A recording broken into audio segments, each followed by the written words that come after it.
ಮನದಲ್ಲಿ ಮೂಡಿತು ಒಂದು ಆಸೆ, ಸಾಧಿಸುವ ಛಲವೇ ನನ್ನ ದಾರಿ. ಎವ್ರಿ ಡ್ರೀಮ್ ಇಸ್ ಪಾಸಿಬಲ್, ಅರಿತು ಮುನ್ನಡೆ. ಎವ್ರಿ ಡ್ರೀಮ್ ಇಸ್ ಪಾಸಿಬಲ್, ಇದು ನಿನ್ನದೇ ಜಯ. Every dream is possible. ಎಲ್ಲರಿಗೂ ನಮಸ್ಕಾರ. ಕರ್ನಾಟಕ ಸರ್ಕಾರದ ಒಂದು ಬಹಳ ಮುಖ್ಯವಾದ ಕಾರ್ಯಕ್ರಮ ಮೊಬೈಲ್ ಬಿಡಿ ಪುಸ್ತಕ ಹಿಡಿ. ಇದರ ಬಗ್ಗೆ ನಾವು ಇವತ್ತು ಮಾತಾಡೋಣ. ಸರ್ಕಾರದ ಅಧಿಕೃತ ಸುತ್ತೋಲೆಯನ್ನೇ ಆಧಾರವಾಗಿಟ್ಕೊಂಡು ಈ ಕಾರ್ಯಕ್ರಮದ ಉದ್ದೇಶ ಏನು, ಅದನ್ನು ಹೇಗೆ ಜಾರಿಗೆ ತರಲಾಗುತ್ತೆ ಅನ್ನೋದನ್ನು ವಿವರವಾಗಿ ನೋಡೋಣ. ನಿಜಕ್ಕೂ ಇವತ್ತಿನ ದಿನಗಳಲ್ಲಿ ಈ ಥರದ ಒಂದು ಉಪಕ್ರಮ ಯಾಕೆ ಬೇಕು? ಬನ್ನಿ ತಿಳ್ಕೊಳ್ಳೋಣ. ನೋಡಿ, ಈ ಕಾರ್ಯಕ್ರಮದ ಹಿಂದಿರೋ ಐಡಿಯಾ ಇದೆಯಲ್ಲ, ಅದು ಕೇಳೋಕೆ ತುಂಬಾನೇ ಸಿಂಪಲ್, ಆದರೆ ತುಂಬಾನೇ ಪವರ್ಫುಲ್. ಏನಪ್ಪಾ ಅಂದರೆ, ವಿದ್ಯಾರ್ಥಿಗಳು ಮೊಬೈಲ್ ಫೋನ್ ಹಿಡಿಯೋದನ್ನು ಸ್ವಲ್ಪ ಕಡಿಮೆ ಮಾಡಿ ಅದರ ಬದಲು ಪುಸ್ತಕಗಳನ್ನು ಕೈಗೆತ್ಕೋಬೇಕು, ಜಾಸ್ತಿ ಓದಬೇಕು. ಅದಕ್ಕೆ ಪ್ರೋತ್ಸಾಹ ಕೊಡೋದೇ ಇದರ ಮುಖ್ಯ ಗುರಿ ಅಷ್ಟೇ. ಸರಿ, ಹಾಗಾದ್ರೆ ಈ ವಿವರಣೆಯಲ್ಲಿ ನಾವು ಏನೆಲ್ಲ ನೋಡ್ತೀವಿ ಅಂದ್ರೆ, ಮೊದಲು ಇವತ್ತಿನ ಸವಾಲು ಏನು ಅಂತ ಅರ್ಥ ಮಾಡ್ಕೊಳ್ಳೋಣ. ಅದಕ್ಕೆ ಸರ್ಕಾರ ತಂದಿರೋ ಪರಿಹಾರ ಯಾವುದು, ಈ ಕಾರ್ಯಕ್ರಮದ ನೀಲನಕ್ಷೆ ಹೇಗಿದೆ, ಇದರಲ್ಲಿ ಯಾರ್ಯಾರ ಪಾತ್ರ ಏನು, ಮತ್ತೆ ಕೊನೆಗೆ ಇದರಿಂದ ಏನನ್ನ ಸಾಧಿಸಕ್ ಹೊರಟಿದ್ದಾರೆ ಅಂತ ಹಂತ ಹಂತವಾಗಿ ನೋಡೋಣ. ಓಕೆ, ಹಾಗಾದ್ರೆ ಮೊದಲು ಈ ಕಾರ್ಯಕ್ರಮದ ಅವಶ್ಯಕತೆನೇ ಯಾಕಿತ್ತು ಅಂತ ಶುರು ಮಾಡೋಣ. ಅಂದ್ರೆ, ಇವತ್ತಿನ ದಿನಗಳಲ್ಲಿ ವಿದ್ಯಾರ್ಥಿಗಳ ಮೇಲೆ ಈ ಮೊಬೈಲ್ ಫೋನ್ಗಳು ಯಾವ ರೀತಿ ಪರಿಣಾಮ ಬೀರುತ್ತಿವೆ ಅನ್ನೋ ಸವಾಲನ್ನೇ ಮೊದಲು ನೋಡೋಣ. ನಿಜ ಹೇಳಬೇಕು ಅಂದ್ರೆ, ಇವತ್ತು ಶಾಲೆಗಳಲ್ಲಿ ಮಕ್ಕಳ ಕಲಿಕೆಯಲ್ಲಿ ಮೊಬೈಲ್ ಫೋನ್ಗಳಿಂದ ಎಷ್ಟೆಲ್ಲ ಸಮಸ್ಯೆಗಳಾಗ್ತಿವೆ ಅಲ್ವಾ? ಅದಕ್ಕೆ ಸರ್ಕಾರ ನೇರವಾಗಿ ಕೊಟ್ಟಿರೋ ಉತ್ತರವೇ ಈ ಕಾರ್ಯಕ್ರಮ. ವಿದ್ಯಾರ್ಥಿಗಳ ಗಮನ ಎಲ್ಲೆಲ್ಲೋ ಹೋಗ್ತಿದೆ, ಏಕಾಗ್ರತೆ ಕಡಿಮೆ ಆಗ್ತಿದೆ, ಇದೆಲ್ಲ ಅವರ ಕಲಿಕೆ ಮೇಲೆ ಪರಿಣಾಮ ಬೀರ್ತಿದೆ ಅನ್ನೋದನ್ನ ಸರ್ಕಾರ ಗಂಭೀರವಾಗಿ ತಗೊಂಡಿದೆ. ಅದಕ್ಕೆ ಈ ಹೆಜ್ಜೆ. ಈ ಡಿಜಿಟಲ್ ಯುಗದ ಸವಾಲನ್ನ ಎದುರಿಸೋಕೆ ಸರ್ಕಾರ ಒಂದು ಸ್ಪಷ್ಟವಾದ ಪ್ಲಾನ್ ಮಾಡಿದೆ. ಅದೇ ಮೊಬೈಲ್ ಬಿಡಿ ಪುಸ್ತಕ ಹಿಡಿ ಅನ್ನೋ ಕಾರ್ಯಕ್ರಮ. ಇದರ ಮೂಲಕ ಮತ್ತೆ ಓದುವ ಹವ್ಯಾಸವನ್ನ, ಆ ಓದಿನ ಸಂಸ್ಕೃತಿಯನ್ನ ಮಕ್ಕಳಲ್ಲಿ ಬೆಳೆಸೋಕೆ ಹೊರಟಿದ್ದಾರೆ. ನಾವು ಇವತ್ತು ಮಾತಾಡ್ತಿರೋದೆಲ್ಲವೂ ಜನವರಿ 28, 2026ರಂದು ಸರ್ಕಾರ ಹೊರಡಿಸಿರೋ ಈ ಅಧಿಕೃತ ಸುತ್ತೋಲೆಯನ್ನೇ ಆಧರಿಸಿದ್ದು. ಇದರಲ್ಲಿ ಕೊಟ್ಟಿರೋ ನಿರ್ದೇಶನಗಳನ್ನೇ ನಾವು ಒಂದೊಂದಾಗಿ ನೋಡೋಣ. ಆಗ ಈ ಕಾರ್ಯಕ್ರಮದ ಬಗ್ಗೆ ಒಂದು ಕಂಪ್ಲೀಟ್ ಪಿಕ್ಚರ್ ಸಿಗುತ್ತೆ. ಹಾಗಾದ್ರೆ ಈ ಕಾರ್ಯಕ್ರಮದ ಅಸಲಿ ಉದ್ದೇಶವಾದ್ರೂ ಏನು ಅಂತ ಕೇಳಿದ್ರೆ, ಇದರಲ್ಲಿ 2 ಮುಖ್ಯ ಅಂಶಗಳಿವೆ. ಒಂದು, ಮಕ್ಕಳಲ್ಲಿ ಮತ್ತೆ ಪುಸ್ತಕ ಓದೋ ಹವ್ಯಾಸವನ್ನ ಬೆಳೆಸೋದು. ಇನ್ನೊಂದು, ಅದೇ ಸಮಯದಲ್ಲಿ ಟೆಕ್ನಾಲಜಿಯನ್ನ ಹೇಗೆ ಜವಾಬ್ದಾರಿಯಿಂದ ಬಳಸಬೇಕು ಅನ್ನೋ ಅರಿವು ಮೂಡಿಸೋದು. ಇದು ತುಂಬಾ ಮುಖ್ಯ. ಸರಿ, ಐಡಿಯಾ ಚೆನ್ನಾಗಿದೆ, ಆದರೆ ಇದನ್ನ ರಾಜ್ಯದ ಎಲ್ಲ ಶಾಲೆಗಳಲ್ಲಿ ಹೇಗೆ ಜಾರಿಗೆ ತರ್ತಾರೆ?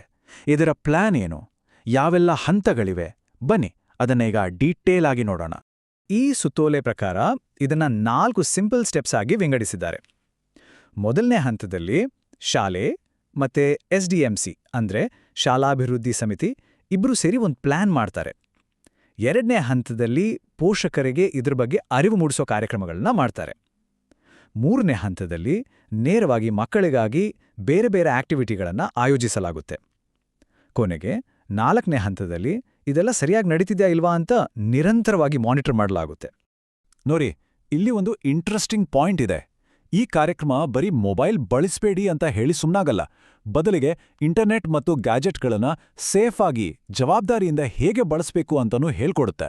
ಅಂದ್ರೆ ಇದು ತುಂಬಾ ಬ್ಯಾಲೆನ್ಸ್ಡ್ ಆದ ಅಪ್ರೋಚ್ ಅಲ್ವಾ? ಈಗ ನೋಡಿ, ಇಂಥ ಒಂದು ದೊಡ್ಡ ಕಾರ್ಯಕ್ರಮ ಯಶಸ್ವಿಯಾಗಬೇಕೆಂದ್ರೆ ಸರ್ಕಾರ ಒಬ್ಬರೇ ಮಾಡಿದ್ರೆ ಆಗಲ್ಲ ಅಲ್ವಾ? ಇದು ಎಲ್ಲರೂ ಸೇರಿ ಮಾಡಬೇಕಾದ ಕೆಲಸ. ಶಿಕ್ಷಕರು, ಪೋಷಕರು, ವಿದ್ಯಾರ್ಥಿಗಳು ಎಲ್ಲರ ಜವಾಬ್ದಾರಿಯೂ ಇದೆ. ಹಾಗಾದ್ರೆ ಈ ಯೋಜನೆಯಲ್ಲಿ ಯಾರ್ಯಾರ ಪಾತ್ರ ಏನು, ಏನೇನು ಜವಾಬ್ದಾರಿಗಳಿವೆ ನೋಡೋಣ. ಜವಾಬ್ದಾರಿಗಳನ್ನ ಇಲ್ಲಿ ತುಂಬಾನೇ ಕ್ಲಿಯರ್ ಆಗಿ ಹಂಚಿದ್ದಾರೆ. SDMC ಮತ್ತೆ ಹೆಡ್ ಮಾಸ್ಟರ್ಸ್ ಸೇರಿ ಪ್ಲಾನ್ ಮಾಡ್ತಾರೆ, ಗೈಡ್ ಮಾಡ್ತಾರೆ.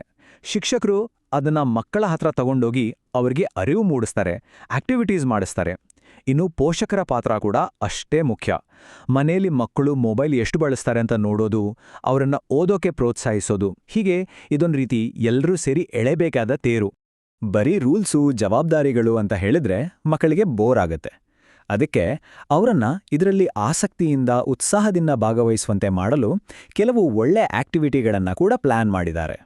ಮಕ್ಕಳಿಗೆ ಏನೆಲ್ಲ ಇದೆ ಅಂದ್ರೆ, ಚರ್ಚಾ ಸ್ಪರ್ಧೆಗಳು, ಪ್ರಬಂಧ ಬರೆಯೋ ಸ್ಪರ್ಧೆ, ಡ್ರಾಯಿಂಗ್ ಕಾಂಪಿಟೇಷನ್, ಹೀಗೆ ಲಿಸ್ಟ್ ದೊಡ್ಡದಿದೆ.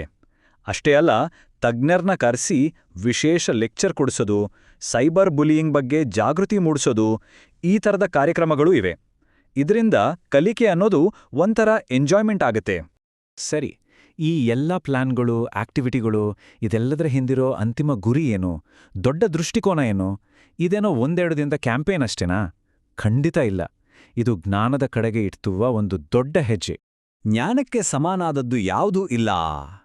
ನೋಡಿ, ಈ ಒಂದು ಸಾಲು ಸಾಕು, ಇಡೀ ಕಾರ್ಯಕ್ರಮದ ಸಾರಾಂಶವನ್ನ ಹೇಳುತ್ತೆ. ಇದೇ ಇದರ ಹಿಂದಿರೋ ಮೂಲತತ್ವ, ಇದೇ ಇದರ ಸ್ಫೂರ್ತಿ. ಈ ಕಾರ್ಯಕ್ರಮ ಬರೀ ಪೇಪರ್ ಮೇಲನ ಆದೇಶವಾಗಿ ಉಳ್ದಿಲ್ಲ ಅನ್ನೋದಕ್ಕೆ ಇದೇ ಸಾಕ್ಷಿ. ನೋಡಿ, ಇಲ್ಲಿ ಮೈಸೂರಿನಲ್ಲಿ ಸಮುದಾಯ ಮಟ್ಟದಲ್ಲಿ ಈ ಕಾರ್ಯಕ್ರಮವನ್ನ ಹೇಗೆಲ್ಲ ಅಳವಡಿಸ್ಕೊಂಡಿದ್ದಾರೆ ಅಂತ. ಅಂದ್ರೆ ಇದು ತಳಮಟ್ಟದಲ್ಲೇ ಕೆಲಸ ಮಾಡ್ತಿದೆ, ಒಂದು ಪಾಸಿಟಿವ್ ಬದಲಾವಣೆ ತರ್ತಿದೆ ಅನ್ನೋದು ಸ್ಪಷ್ಟ. ಹಾಗಾದ್ರೆ ಒಟ್ಟಾರೆಯಾಗಿ ಹೇಳೋದಾದ್ರೆ ಇದರ ಅಲ್ಟಿಮೇಟ್ ಗೋಲ್ ತುಂಬಾನೇ ಸ್ಪಷ್ಟವಾಗಿದೆ.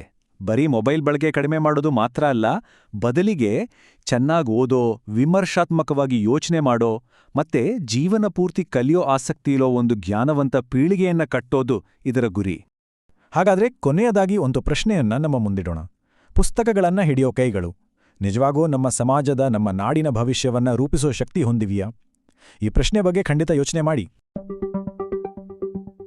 ಮನದಲ್ಲಿ ಮೂಡಿತು ಒಂದು ಆಸೆ, ಸಾಧಿಸುವ ಛಲವೇ ನನ್ನ ದಾರಿ. ಎವ್ರಿ ಡ್ರೀಮ್ ಇಸ್ ಪಾಸಿಬಲ್, ಅರಿತು ಮುನ್ನಡೆ. ಎವ್ರಿ ಡ್ರೀಮ್ ಇಸ್ ಪಾಸಿಬಲ್, ಇದು ನಿನ್ನದೇ ಜಯ. Every dream is possible, every dream is possible.